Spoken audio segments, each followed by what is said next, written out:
I turned 65 last autumn, and my wife of 38 years and my only son handed me a notice to vacate and a separation agreement at my own retirement dinner. The orchard, the cottage, the workshop I'd built with my own two hands, all gone in the space of a single evening. My boy looked me dead in the eye in front of 40 guests and called me a useless old relic who'd outlived his purpose. I picked up the pen, signed every page they pushed across the table, and walked out into the Canterbury rain without so much as a coat. But 6 days later, my mobile started ringing. And it didn't stop for 41 calls. Welcome, friends. Settle in with a cuppa and stay with me until the very end of this one. Because what happened next will surprise you. And do me a favor. Drop a comment below, telling me which town you're listening from. I love seeing how far these stories travel across our beautiful country and beyond. My name is Edmund Whitcombe, and for 43 years I ran Whitcombe Orchards out near Geraldine in South Canterbury. Apples, mostly, and a few rows of stone fruit that my father planted before I was born. The day everything fell apart began the way most disasters do.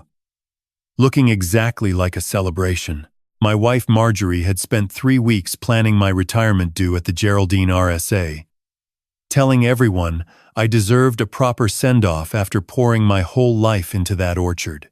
The function room was decorated with photographs from across the decades, a slideshow she'd put together herself, and a long table laid out with sausage rolls, lamingtons, and a great chocolate cake from the bakery on Talbot Street. People came from all over the district.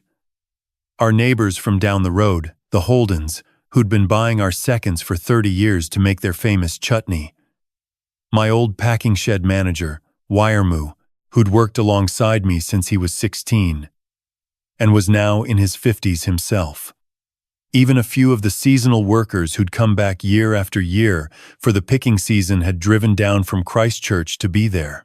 They were all smiling, all raising their glasses, all telling stories about the time I'd lent them a tractor, or fixed their fence, or sat up through the night, helping deliver a calf during a particularly bad winter. I should have noticed something was wrong much earlier in the day. Marjorie had been on her mobile constantly that morning, slipping out to the veranda every 20 minutes, speaking in a hushed voice that stopped the moment I came near.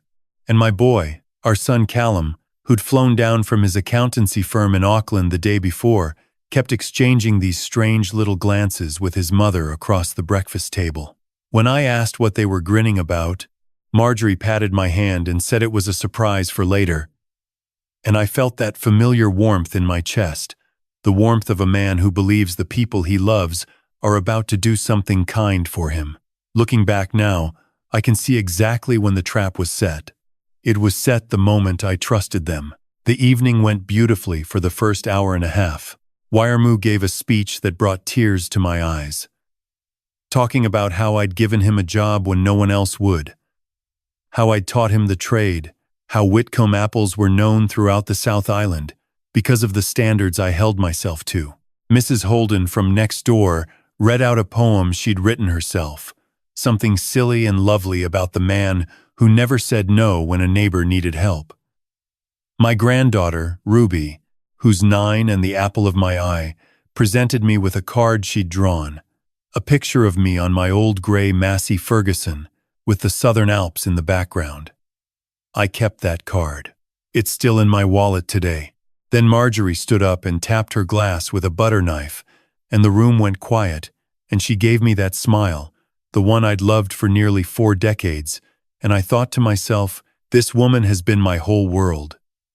Callum stood up beside her, holding a leather folder I hadn't noticed he'd brought in. They asked me to join them at the front of the room. The crowd hushed in that way crowds do when they sense something important is coming. I walked up there with my chest puffed out, expecting perhaps a holiday they'd booked for Marjorie and me. Or maybe one of those plaques people give you when you've done something with your life. My boy opened the folder and pulled out a sheaf of papers. He was smiling. But it wasn't his real smile. It was the same smile I'd seen on his face when he was 12 years old and had broken my favorite fishing rod and was trying to convince me he hadn't done it. "Happy retirement, Dad," he said, loud enough for everyone to hear. Here's your notice to vacate. You've got 30 days to clear out of the cottage." I genuinely thought I'd misheard him. I gave a little laugh and looked at Marjorie, waiting for her to roll her eyes and tell me Callum was being inappropriate. But Marjorie was looking at me with eyes I didn't recognize. They were cold. They were the eyes of a stranger. "And these," she said, pulling another stack of documents from the folder, "are the separation papers, Edmund. I've been working with a solicitor in Timaru since March. I'm done living the life of a farmer's wife. I'm done smelling like apples and dirt. I want my own life. And I want it now." The room had gone so quiet I could hear the tick of the old clock above the bar. People were staring. Mrs. Holden had her hand over her mouth. Whitcombe had stood up halfway from his chair, his face going from confusion to something darker. "What is this?" I managed to say, and I could hear my own voice from very far away, like it was coming through a long tunnel. "It's exactly what it looks like," Callum said. And now the smile was gone, and there was something cruel in its place. "The orchard's already been transferred into my name. So has the workshop, the packing shed, all of it. The cottage is being sold to a developer who wants to subdivide the front paddock for a holiday park. You're getting nothing, old man. You should have stepped aside years ago when I told you to. You're a relic, Dad. You don't understand modern agriculture. You don't understand business. And frankly, you've been holding this family back for the last decade." I looked down at the papers shaking in my hands. Transfer of land title. Transfer of business assets. Application for relationship property division. My signature was at the bottom of every single document. My signature, dated 2 years ago, dated 3 years ago, dated last June. Forged. Every one of them. Except they weren't forged. Were they? I knew with sickening certainty exactly when those signatures had been made. I'd had a triple bypass operation in 2023, and Marjorie had brought me a stack of papers in the hospital, telling me they were forms for the insurance company and the IRD, and a renewal of our enduring power of attorney. I'd signed them with one trembling hand, while the morphine drip was still in the other arm. I hadn't read a single word.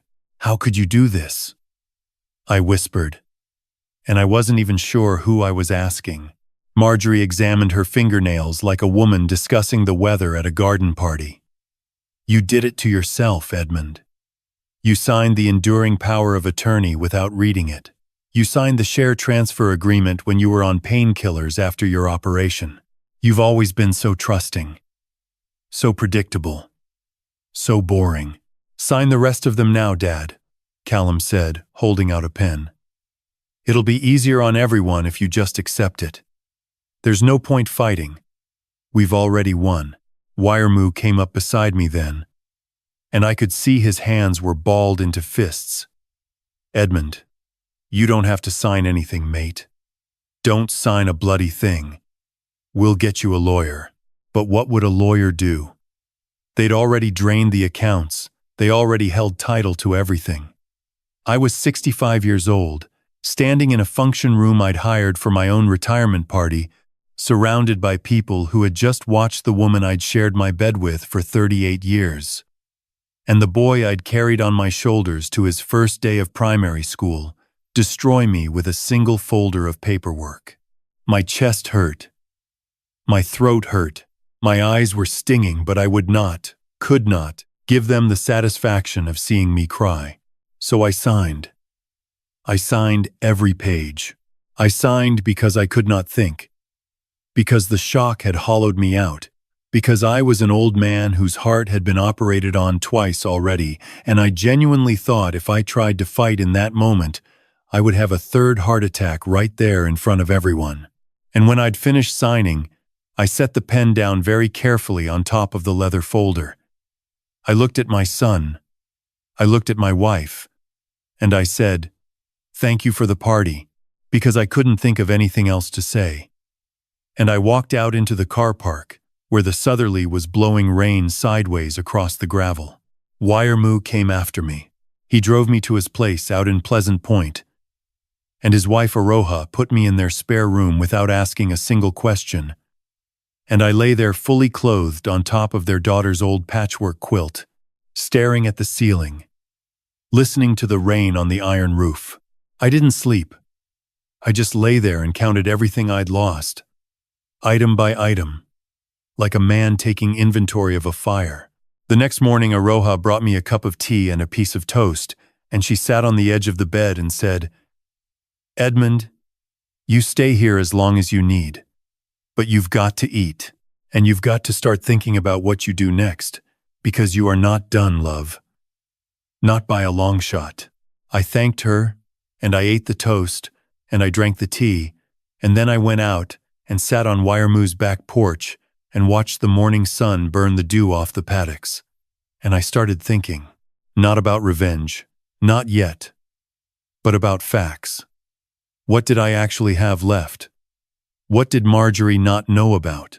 What had I kept to myself over the years, not out of secrecy but simply because she'd never been interested? And that's when I remembered my mother. My mum, Edith Whitcombe, had died in 2019 at the age of 93. She'd been a tough old bird, born in the Depression, raised on a sheep station in the Mackenzie country, never trusted a bank her entire life. When she'd moved into the rest home in 2017, she'd given me a small wooden box with a brass key in it, and she'd said, "Edmund, when I'm gone, this is for you. Not for your wife, not for your boy, for you, because you're going to need it one day, and I won't be here to help you." I'd thought she was being dramatic. I'd taken the box and put it in the back of my wardrobe in the cottage and forgotten about it for years. After she died, I'd opened it and found a small brass key and a slip of paper with an account number and the name of a credit union in Oamaru. I'd driven down there one Saturday afternoon, signed in, and discovered that my mother had been quietly putting money aside for me since 1962, the year I was born. $20 here, $50 there, every fortnight for 57 years. The compounded total, when I'd checked it in 2020, was just over $147,000. I'd never told Marjorie, not because I was hiding it from her, exactly, but because every time I thought about telling her, something in me said don't. Some quiet little voice that I'd ignored most of my life when it came to my marriage but had listened to that one time. The account had been earning interest for another 6 years since then. Untouched. I rang Wiremoo's brother Tane, who's a paralegal in Timaru, and asked him if he could recommend a solicitor who didn't know Marjorie or Callum or anyone connected to either of them. He gave me the name of an older woman, Patricia Hargreaves, who'd practiced in Christchurch for 30 years before retiring down to Geraldine to be near her grandchildren.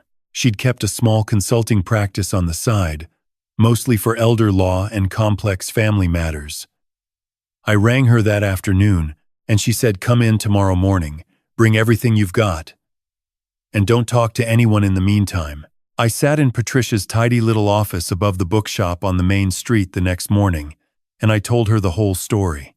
She listened without interrupting, taking notes in a neat, looping handwriting, occasionally asking me to repeat a date or spell a name. When I'd finished, she set down her pen and looked at me over the top of her reading glasses. "Mr. Whitcombe," she said, "I want you to listen to me very carefully.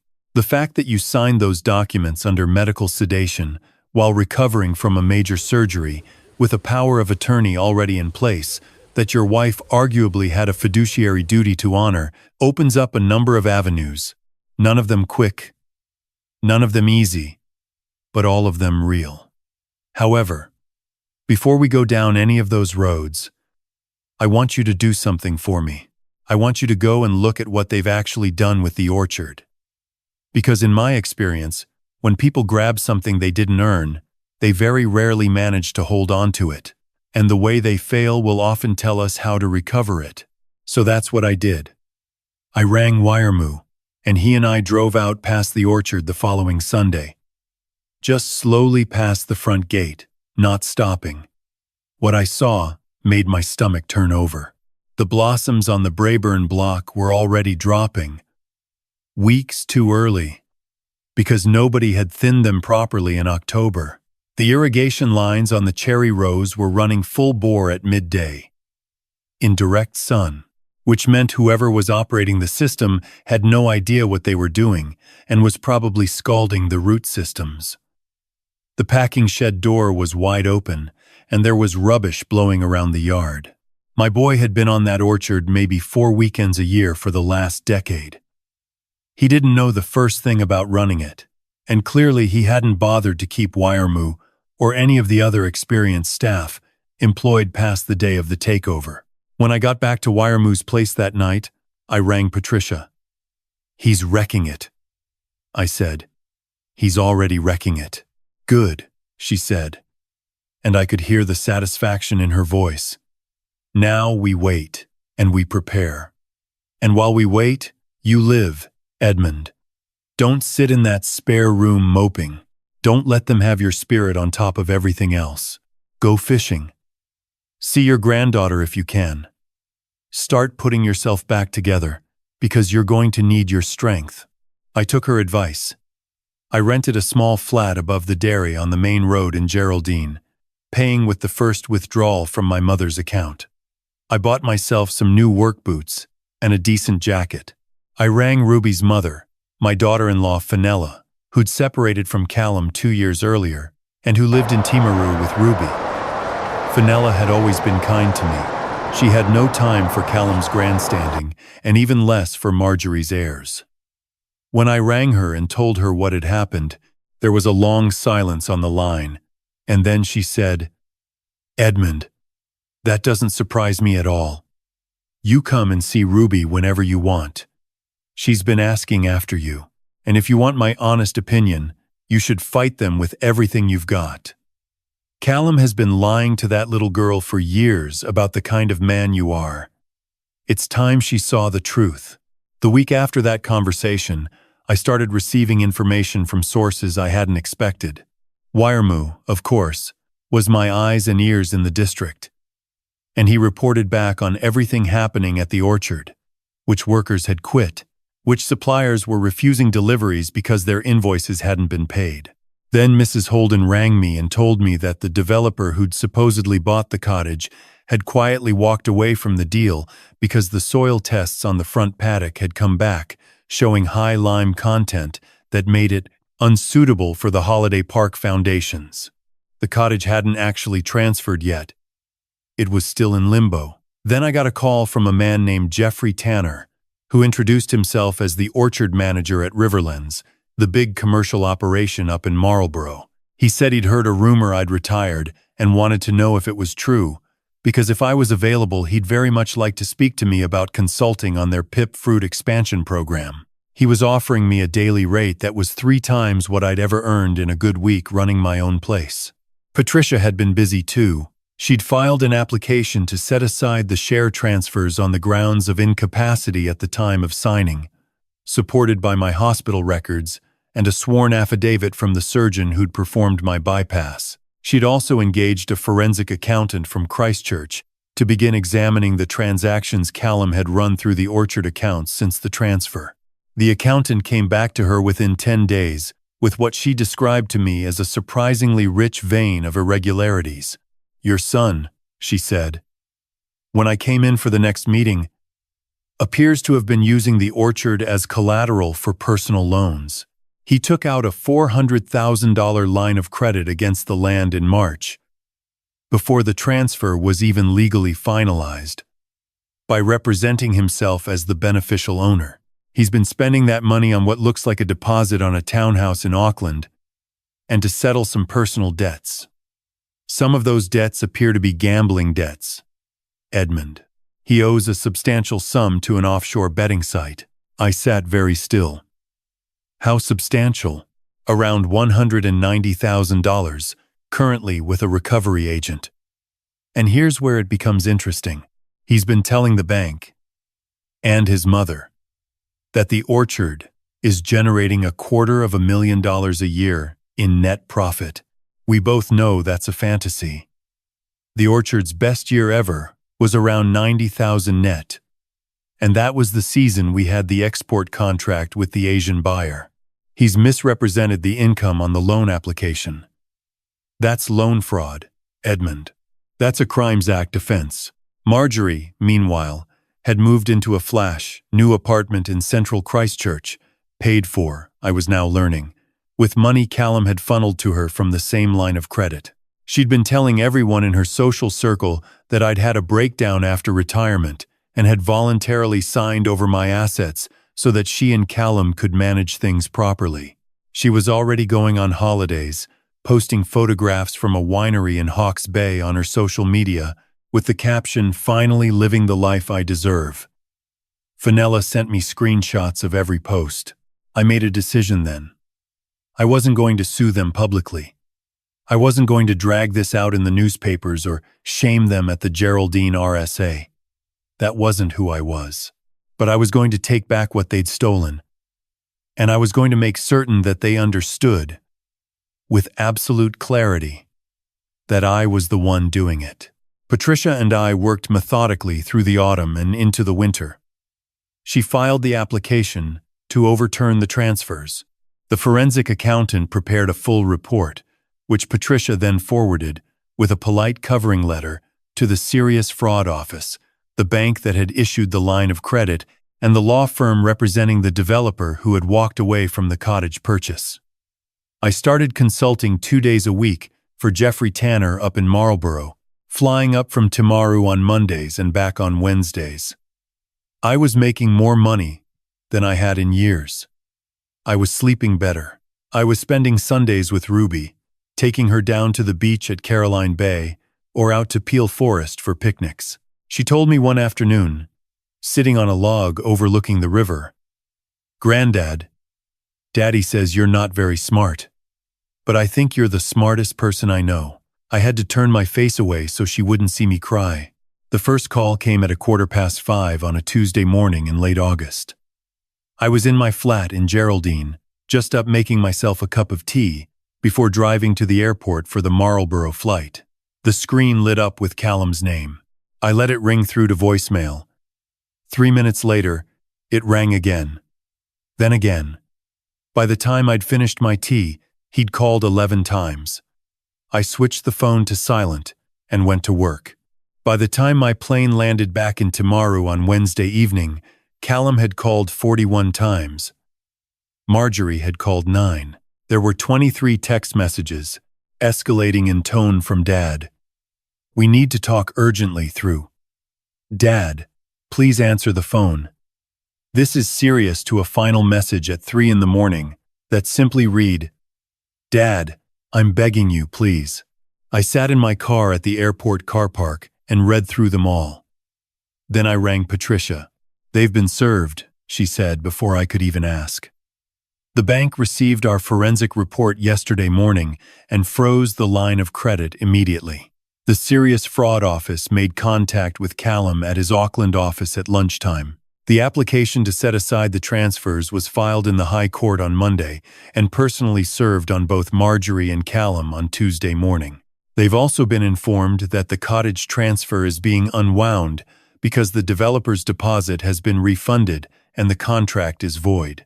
They've lost the line of credit, the cottage sale, the legitimate ownership of the orchard, and Callum is now the subject of a criminal investigation. I imagine they're feeling rather overwhelmed. I drove home and made myself dinner and did the dishes.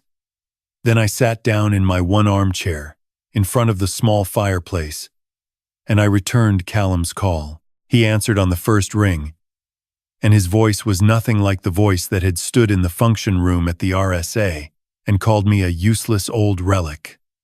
This voice was small, cracking, the voice of a boy, not a man. "Dad. Dad, oh my God, Dad, please, you have to help us. They're going to charge me, Dad. The fraud office is going to charge me. Mum's apartment is being repossessed. We're going to lose everything. I know what we did was wrong, Dad. I know it, I know. But please, you can't let this happen, please." I let him talk himself out.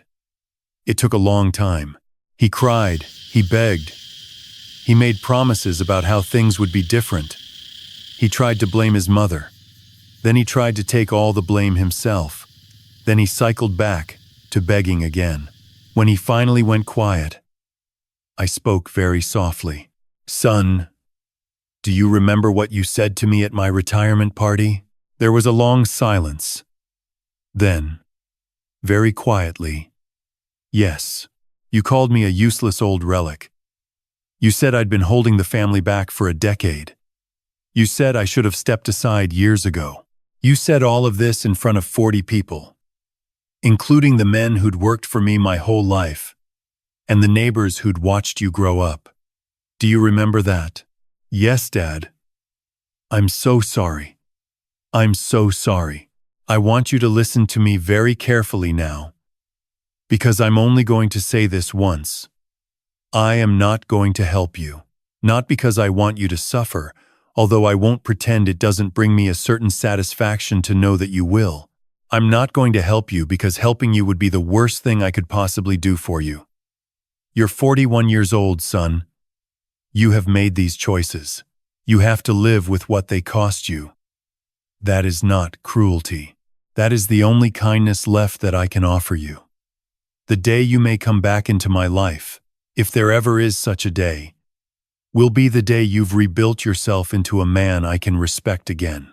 And that day, if it comes, will not come for a very long time." He was crying again.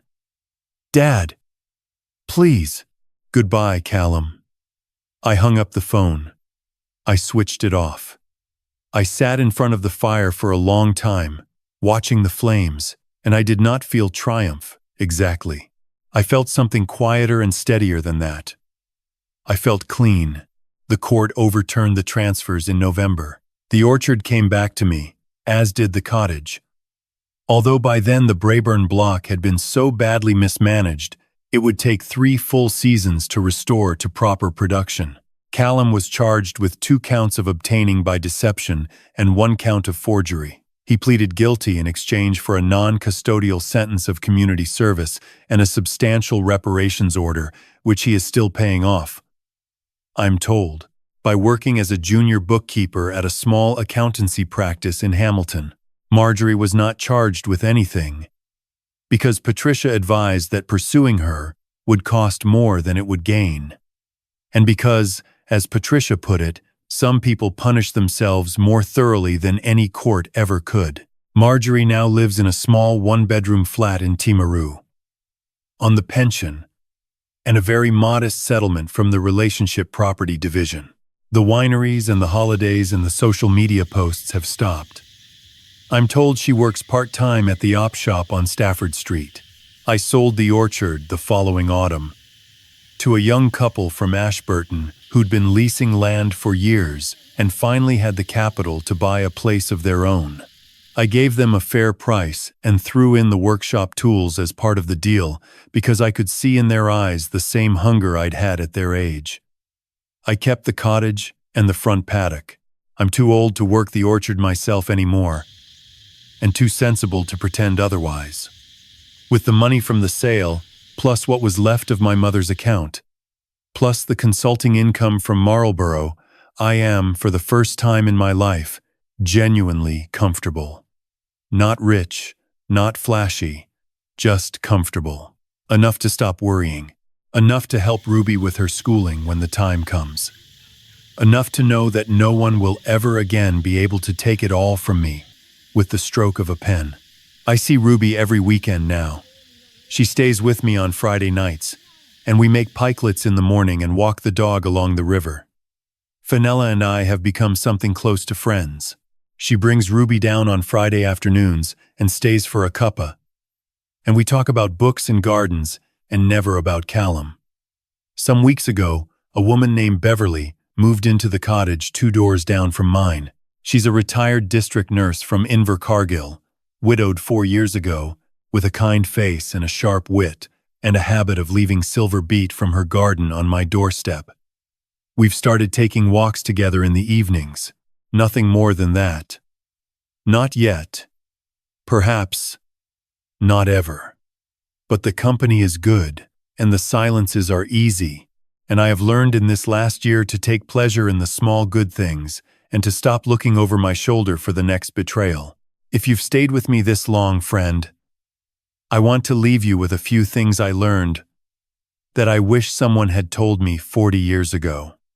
The first is this: trust is precious, but trust without verification is foolishness.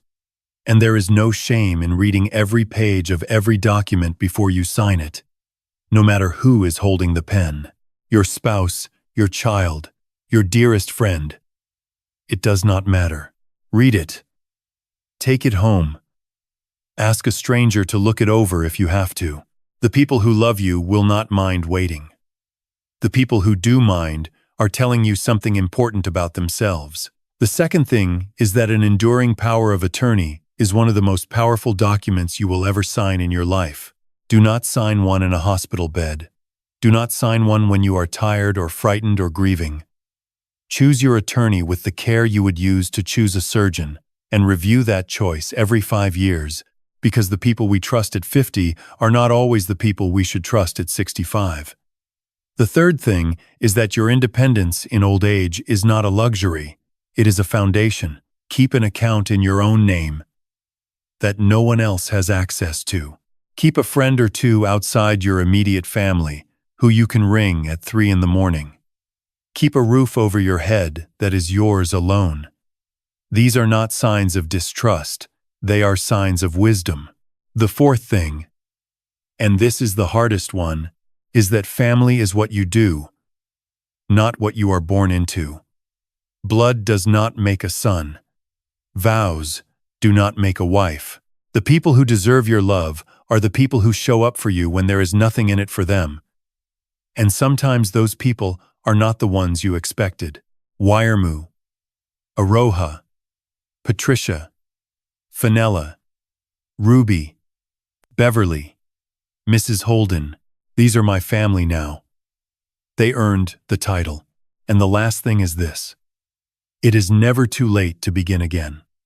I was 65 years old when I lost everything I thought I had. I am 66 now, and I have more peace, more purpose, and more genuine affection in my life than I had at any point in the previous 30 years. Whatever you are facing tonight, whatever has been taken from you, whatever you are afraid you cannot recover from, I promise you that the morning will come, and you will still be here, and the work of building a better life can begin the moment you decide it should. You are not finished. You are simply beginning a chapter that no one warned you about. Make it a good one. Thank you for listening, friend. Mind how you go, and we'll talk again soon.